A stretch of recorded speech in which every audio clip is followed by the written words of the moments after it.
ప్రభువునందు ప్రియ దేవుని బిడ్డలారా, నేటి వాక్య ధ్యానం కొరకు ప్రార్థిద్దాం. 26 దినాల్లో 8 ఎపిసోడ్స్ మాత్రమే వచ్చాయి. తీవ్రమైన ఆర్థిక సంక్షోభం ఉన్నది. ప్రభువు సహాయం చేస్తారు. కనిపెట్టి ప్రార్థిద్దాము. ప్రార్థన. మమ్ములను మిక్కిలిగా ప్రేమిస్తోన్న మా తండ్రి, మీకు వందనములు, స్తోత్రములు. ప్రభు, ఈ దినం మాతో మీరు మాట్లాడాలని కోరుతున్నాను. ఆత్మ ద్వారా దివ్య సందేశాన్ని నేను ఆశిస్తున్నాను. దయచేయుము. ప్రతి అవసరము తీర్చండి. రక్షకుడైన యేసు నామమున ప్రార్థన చేస్తున్నాను తండ్రి. ఆమెన్. ప్రభువునందు ప్రియ దేవుని బిడ్డలారా, దయచేసి మీ పరిశుద్ధ బైబిల్ గ్రంథాన్ని తెరవండి. మత్తయి సువార్త 16వ అధ్యాయము మీ ఎదుట ఉంచుకోండి. యేసును శోధించుటకు పరిసయ్యులు సద్దూకయ్యులు కలిసి ఆయన యొద్దకు వచ్చారు.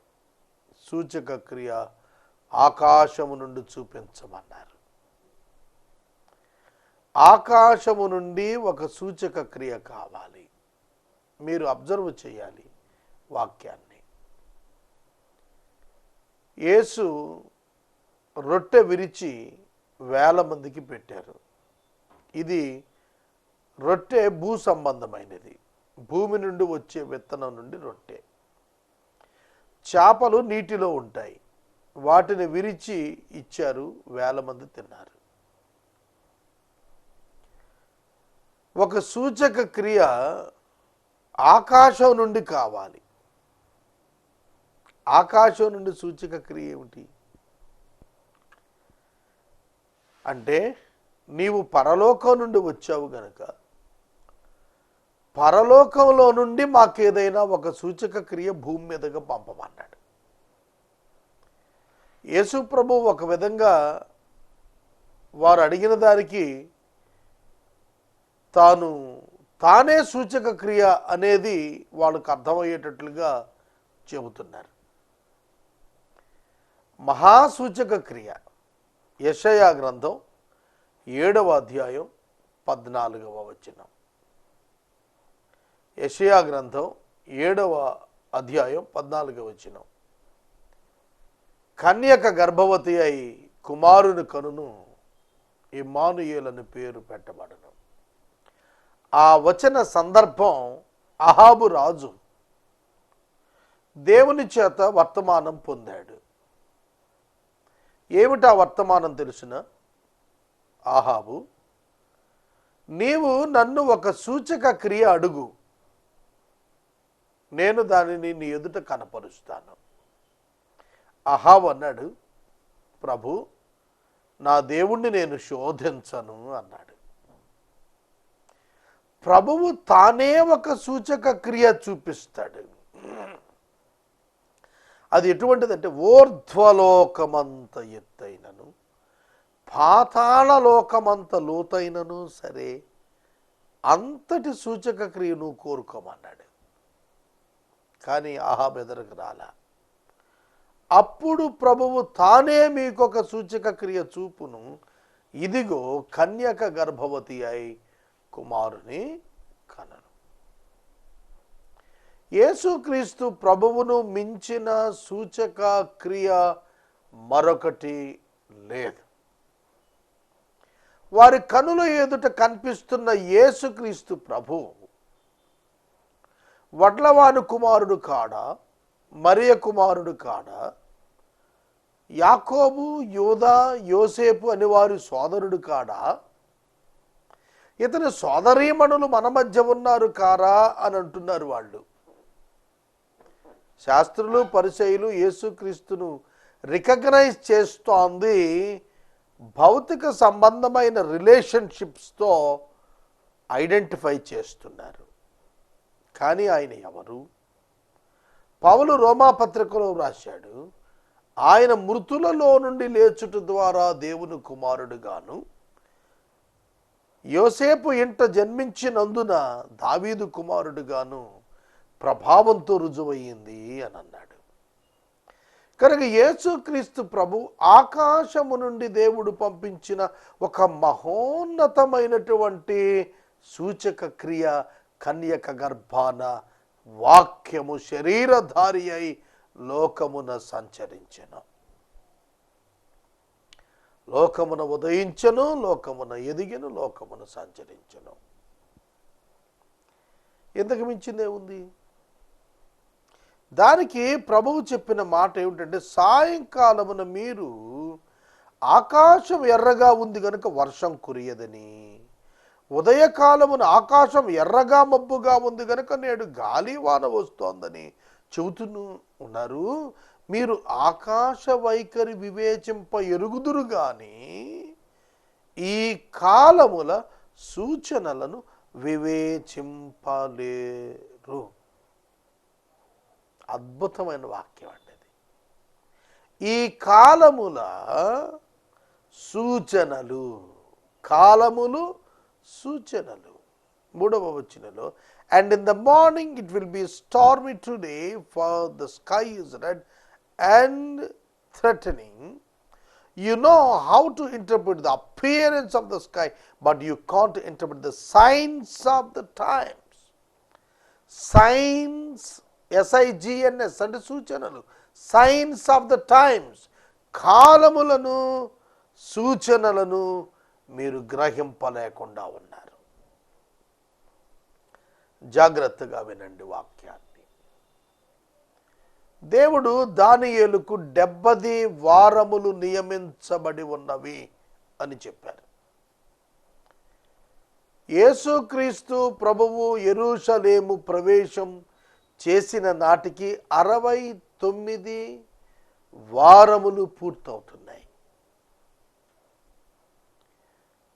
69 వారములు పూర్తవుతున్నాయి. 483 సంవత్సరాలు. యేసుక్రీస్తు ప్రభువు శిలువ సమయానికి దానియేలు ప్రవచించి 483 సంవత్సరాలు కంప్లీట్ అయ్యాయి.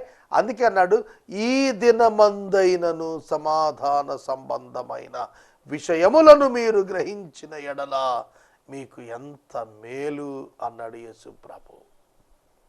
ఈ దినమందైనను, the day completed the 483rd year according to the scriptures of the Daniel. 69 వారాలు అయిపోయాయి. అభిషిక్తుడు నిర్మూలమవుతాడు. అభిషిక్తుడు నిర్మూలమగును అనగా క్రీస్తు మరణించును అని అర్థం. ఇదే అధ్యాయంలో పై వచనాల్లో యేసు తానే సూచక క్రియను చెబుతున్నప్పుడు 13వ వచనం నుండి కైసరయ ప్రాంతంలో మనుషులు నన్ను గురించి ఏమనుకుంటున్నారని అడిగాడు. రకరకాల జవాబులు వచ్చాయి. దానికి పేతురు అన్నాడు, నువ్వు క్రీస్తు అన్నాడు, నువ్వు అభిషిక్తుడువు అని అన్నాడు. చూడండి ఇంటర్లింక్ ఎట్లా ఉందో చూడండి. నువ్వు అభిషిక్తుడు అన్నాడు. దానియేలు ఏమన్నాడు? అభిషిక్తుడు నిర్మూలమగు వరకు అన్నాడు. అభిషిక్తుడు నిర్మూలం అవుతాడంటే the death of Jesus Christ, Christ of God, దేవుని క్రీస్తు మృత్యు నొందుతాడు యెరూషలేములో. కనుక ఈ కాలములను సూచనలను, సైన్స్ ఆఫ్ ద టైమ్స్ మీరు గుర్తెరగటం లేదు. కానీ మీకు ఆకాశము యొక్క వైఖరి మీరు బాగా గమనించగలరు. ఇవాళ మనకు కూడా కొంచెం అనుభవం ఉంటుంది. వర్షం వస్తుందా రాదా అనే దానికి మనం జవాబు చెప్పేస్తాం. నల్లగా ఆకాశం మేఘావృతం అయిపోయింది, దట్టమైనటువంటి మేఘాలు బట్టే చల్లటి గాలి వీస్తుంది అనగానే మనం అంటాం, ఓ కొండపోత గురుస్తుందండి అని అంటాం. ఇండ్ల బయట ఆరేసున్న బట్టలు లోపల తెచ్చేసుకుంటాం. వాహనాలు బయట పార్క్ చేసింటే వాటి మీద గుడ్డలు కప్పుతాం వెళ్ళి. కోళ్ళ లాంటి చిన్న చిన్న పక్షులు బయట ఉంటే అట్లా లోపలికి తెచ్చేసుకుంటాం. అవునా? ఎందుకని? వర్షం వచ్చేస్తుందనే నిర్ణయం మనం చేస్తున్నాం. అంటే ఆకాశం యొక్క వైఖరి మనకు అర్థమైపోతోంది, కానీ కాలముల యొక్క వైఖరి అర్థం కావటం లేదు. సాయంకాలమున ఎర్రగా ఉంది వాతావరణం, మబ్బుగా ఉంది కాబట్టి సాయంకాలం వర్షం కురియేదని చెబుతాం. ఈవినింగ్ టైమ్స్లో మనం సన్సెట్ టైం చూస్తే ఆకాశంలో చాలా చక్కటి ఎర్రటి మబ్బులు కనిపిస్తూ ఉంటాయి. అక్కడ ఈజీగా చెప్పచ్చు ఇక వర్షం రాదు ఈ పూట అని. అదే ఉదయకాలాన మబ్బుగా ఉండి ఎర్రని మబ్బులు కనపడ్డాయి అనుకోండి, అంటే మబ్బులు కమ్మి సూర్యుడు పూర్తిగా బయటకు రాకుండా రెడ్డిష్ అట్మాస్ఫియర్ కనిపిస్తే వర్షం వచ్చేస్తుందని చెబుతాం. అంటే సూర్యుని గురించి చెబుతున్నాం, మబ్బులను గురించి చెబుతున్నాం, వర్షాన్ని గురించి చెబుతున్నాం, ఆకాశాన్ని గురించి వివేచిస్తున్నాం. మరి ఇంత జ్ఞానం కలిగినటువంటి వారమైన మనము దేవుని గురించి ఏం చెప్పలేకపోతున్నామేమిటి? నాకు ఇదే ప్రశ్న అండి. చాలా దినాలుగా నా దగ్గర ఒక్క రూపాయి కూడా డబ్బు లేదు. నేను రాత్రి పెనుగులాడుతున్నా ప్రభువుతో. 1 గంటన్నర 2 గంటల సమయంలో నిద్ర పట్టక లేచి కూర్చున్నా. ప్రభువుని అడుగుతున్నాను, ప్రభువా నేనేం చేయలేని స్థితిలో ఉన్నానేమిటి? లోకపరంగా చూస్తే నాకు నేనేం చేసుకోలేకపోతున్నాను, కుటుంబానికి ఏం చేసుకోలేని పరిస్థితిలో ఉన్నాను. What is the tragedy of my life? ఎంతోమందికి బోధిస్తున్నా నా బ్రతుకు నిరర్ధకంగా కనిపిస్తోంది ఏమిటి నాకు? ఆ ప్రశ్న నేను ప్రభువుని చాలా గట్టిగా అడిగాను. నేనేం చేశాను నా తల్లిదండ్రులకు అనే జవాబుతో నేను విస్తుపోయాను. యోసేపు వ్యాధిగ్రస్తుడై ఉండి చనిపోయాడు, వృద్ధుడైపోయాడు. యేసు ఇంట ఉండి బతికించి ఇవ్వలా. మరియను యోహానుకు అప్పగించాడు సిలువ దగ్గర. యేసు he never earned any money or he never earned any house, he never built house, he never purchased land, he never procured money for him, he never given money for the family. ఇవాళ ఎవరైనా పదవుల్లో ఉన్నవాళ్ళు, గొప్ప గొప్ప వాళ్ళు కుటుంబాల పేరున బోల్ డబ్బు రాసేస్తారు. మరి యేసు ఏం చేయలే? చేతగాని వాడా యేసు ప్రభు? ఆ మాట కూడా నేను కన్విన్స్ కాలేకపోయాను. I'm very sorry. ఒక విధంగా నిష్ఠూరం ఆడాను. యోన దేవుని మీద గొనుక్కున్నాడే, అట్లా గొనుక్కున్నానండి నేను. వివేచించటం లేదు దైవ సంబంధమైన విషయాలు. అది ఇవాళ నేను రికార్డింగ్ చేస్తున్నప్పుడు చూశాను, మీరు వివేచించలేకపోతున్నారే. కనుక దేవుడు నాకు డబ్బు ఇవ్వలేదా? విశ్వంలోనే ఒక ఉన్నతమైనటువంటి రికార్డ్ బ్రేక్ చేసే అవకాశం దేవుడు నాకు ఇచ్చాడే. Can't he give me money? Is he not able to provide me the lump sum of money? He can. ఆయన ఇవ్వగలడు, కానీ ఇవ్వటం లేదు. ఎందుకు ఇవ్వడు? నేను ఆయన వైఖరిని తెలుసుకోవాలి, నేను కాలములను తెలుసుకోవాలి, నేను సూచనలను తెలుసుకోవాలి. అర్థమవుతుందా? క్రీస్తు సంఘము క్రీస్తు రాకడను గూర్చిన సూచనలు తెలుసుకోవాలి. మత్తయి 24లో శిష్యులు అదే అడిగారు ప్రభువుని, ప్రభువా నీ రాకడకు సూచనలు ఏమిటి? కొన్ని సూచనలు చెప్పాడు ప్రభు. సోదరుడా సోదరి, we should acknowledge the plan of God in our life.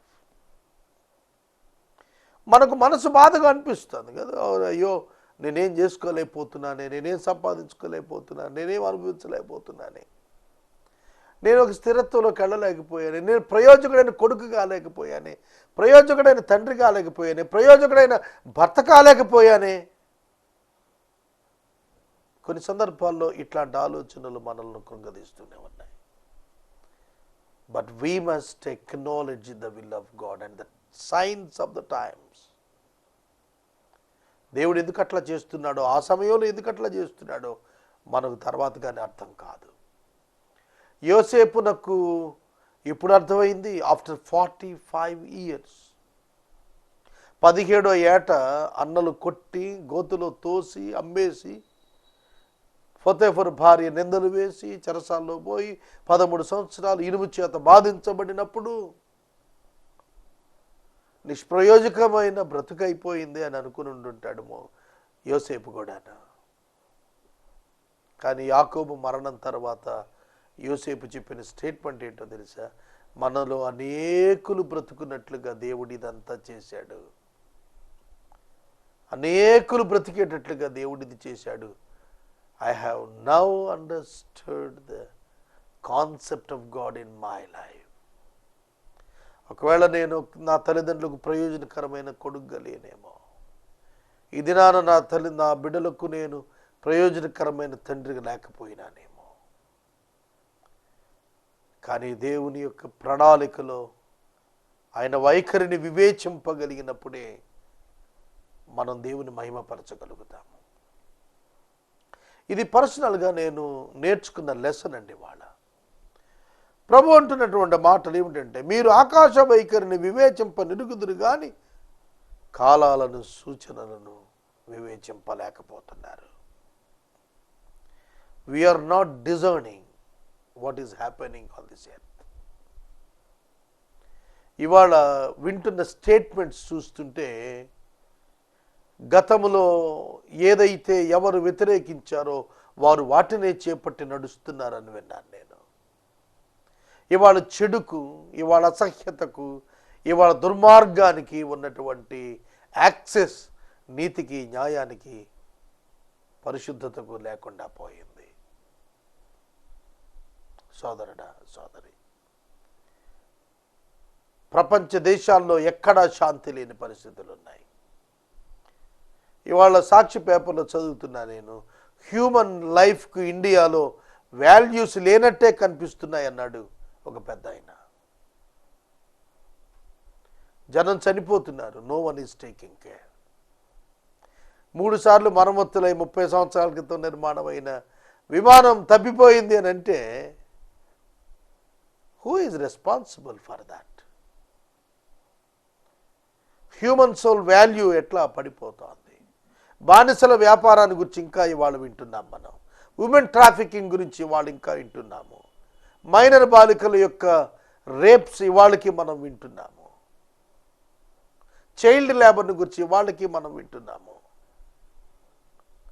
Abortions గురించి ఇవాళకి మనం వింటున్నాము. భయంకరమైనటువంటి జీవితాలు ఇవాళ కనిపిస్తున్నాయి. స్త్రీలను అమ్ముకుంటున్న వారిని గురించి వాళ్ళకి మనం వింటున్నాము. Where is the security for the human being? ఎందుకు ఈ పరిస్థితులు వెళుతున్నాయో ఎన్నడైనా ఆలోచించారా? This is the nothing but the ground preparation for the rule of antichrist. I found it in the scriptures. లేఖనాలను ధ్యానం చేస్తున్నప్పుడు ఏమిటి ప్రభువా ఈనాటి పరిస్థితులు? దొంగలైపోయారు అందరూ, వ్యభిచారులైపోతున్నారే, విగ్రహారాధికులైపోతున్నారే, హంతకులు తయారవుతున్నారే. ఈ ప్రశ్నలన్నిటికీ జవాబు ఏమిటంటే ఒక వేదిక సిద్ధం అవుతోంది. అమెరికన్ కండిషన్స్ చూస్తూ అంటే ప్రెసిడెంట్ సీట్కి ప్రయత్నం చేస్తున్న వాళ్ళు ఇస్తున్న స్టేట్మెంట్స్ ప్రపంచాన్నే కలవరం చేస్తున్నాయి. కంటిన్యూస్గా మీరు చూడండి, అమెరికాలో ఎక్కడో ఒక చోట ఏదో ఒక దినాన ప్రతి చోట ఎక్కడో ఒక చోట కిల్లింగ్ పీపుల్, ప్రజలను చంపేస్తున్నారు. ఈ మధ్యన అది ఎక్కువగా బయటకు వినపడుతోంది. కనుక ఇవాళ పరిస్థితులు దేనికి సిద్ధం చేస్తోంది? దేవుడు దేనికి నిన్ను సిద్ధం చేస్తున్నాడు? దేవుడు ఎందుకు నన్ను సిద్ధం చేస్తున్నాడు? ఎందుకు మన జీవితాలు ఈ విధంగానే ఉంటున్నాయి? మనం అది అర్థం చేసుకున్నప్పుడే సంతోషంగా ఉండగలుగుతాం. ఇర్మియా జీవితం ఎందుకు 50 సంవత్సరాలు భయంకరమైన తీవ్రమైన వ్యతిరేకత యూదుల నుండి ఎదుర్కోవాల్సి వచ్చిందో ఇర్మియాకి ఇప్పుడు అర్థమైంది. బాల్యాన్ని చెప్పాడు, వృద్ధాప్యాన్ని గ్రహించాడు. దేవుడు నన్ను ప్రత్యేకంగా ఎన్నుకున్నాడని ఇర్మియా భక్తుడు. సోదరుడా, సోదరు, your birth is not an accidental on this earth in these times. ఈ కాలమున నీ పుట్టుక ఈ లోకాన ప్రమాదకరంగా ఏదో యాక్సిడెంటల్గా జరిగిపోయింది కాదు. It's nothing but an incidental issue. దేవుడు నిన్ను కోరుకున్నాడు, దేవుడు నిన్ను ఏర్పరచుకున్నాడు, దేవుడు నిన్ను పిలుచుకున్నాడు. కనుక God's purpose in your life మనం గ్రహించకుండా మాట్లాడుతున్నాం. అన్నీ తెలుసు మనకు. ఆకాశ వైఖరి వివేచిస్తాం, మనుషుల సైకాలజీ మాట్లాడతాం, పరిస్థితుల గురించి మాట్లాడతాం, ద్రవ్యోల్బణం గురించి మాట్లాడతాం, ఇండస్ట్రీస్ గురించి మాట్లాడతాం, బ్యాంకింగ్ గురించి మాట్లాడతాం, మెడిసిన్ గురించి మాట్లాడతాం, బాడీని గురించి మాట్లాడతాం. కానీ అసలైనది మర్చిపోయాం, పరలోకాన్ని గురించి మాట్లాడటం మానేశాం. న్యూ టెస్ట్మెంట్లో యేసు ప్రభు చెప్పిన ఉపమానాలు అత్యధికము పరలోకానికి సంబంధించినటువంటివి, దేవుని రాజ్యానికి సంబంధించినవి. Who will think of the life after the death? ఎవరైనా ఆలోచిస్తున్నారా మరణం తర్వాత ఏం సంభవిస్తుంది మనకు? శ్వాసకోశ సంబంధమైన వ్యాధితో మృతి నొందారు, చాలా పెద్ద పెద్ద వాళ్ళు చనిపోతున్నారు. ఏంటి వాళ్ళు ఎక్కడికి వెళ్తున్నారు?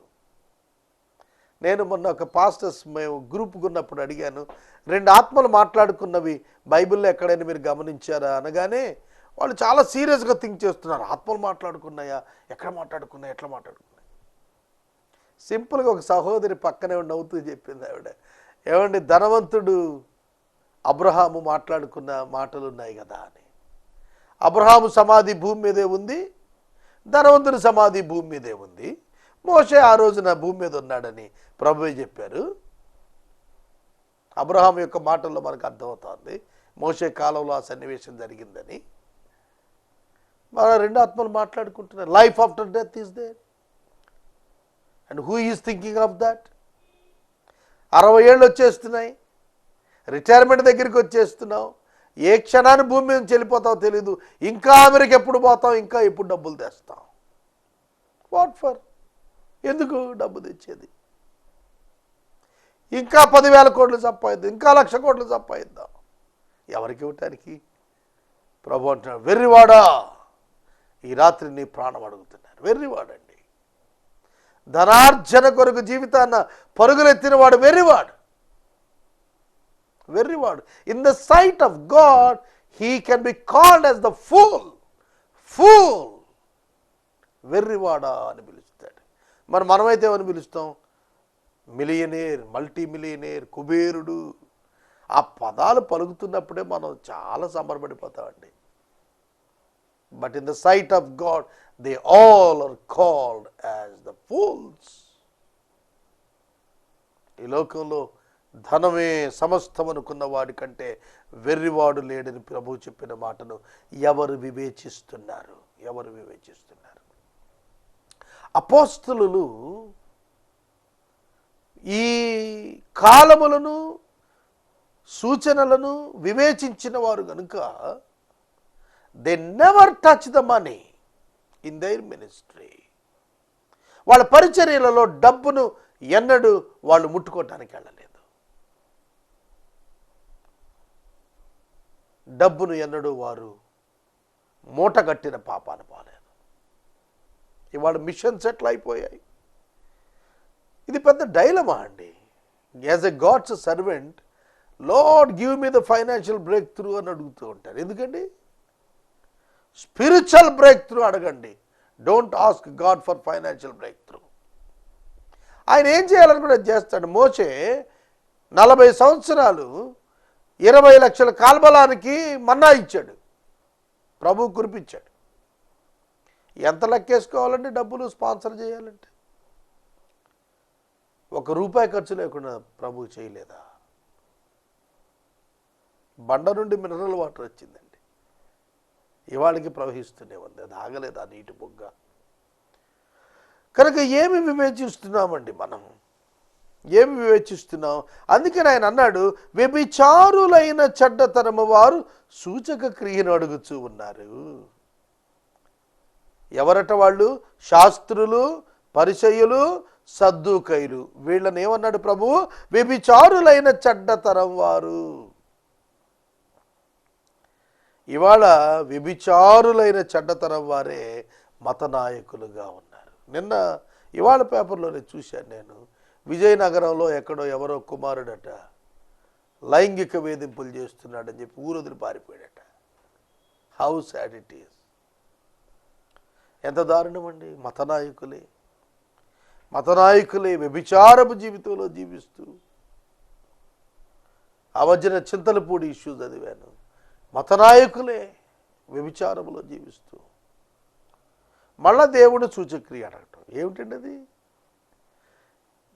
పైకి భక్తి ముసుగు, లోపల వ్యభిచార జీవితం.